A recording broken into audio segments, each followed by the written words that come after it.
Kejamnya suami bunuh istri hamil dan 2 anaknya di Berau Kaltim. J. Seorang suami di Punan Mahakam, Kecamatan Segah, Kabupaten Berau, Kalimantan Timur, diduga membunuh istrinya yang sedang hamil 6 bulan. Tak hanya itu, J pula membunuh 2 anaknya yang masih di bawah umur. Peristiwa itu terjadi Minggu, 10 Agustus 2025, pagi, sekira pukul 7 WITA.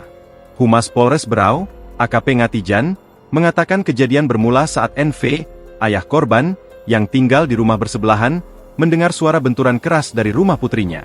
Saat diperiksa, ia mendapati kedua cucunya dalam kondisi tak berdaya di kamar, sementara putrinya tergeletak di depan kamar mandi dengan luka parah, ujar Ngatijan, Senin, 11 Agustus 2025. Saksi yang panik kemudian berteriak meminta bantuan.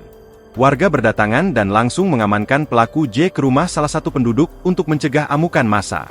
Korban sempat dibawa ke puskesmas Tepian Buah dan dirujuk ke RSUD Abdul Rifai di Tanjung Redep. Namun, nyawa mereka tidak dapat diselamatkan.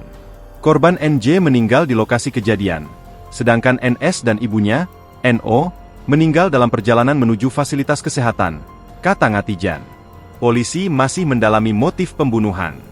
Dugaan sementara, pelaku nekat melakukan aksi tersebut akibat perselisihan rumah tangga.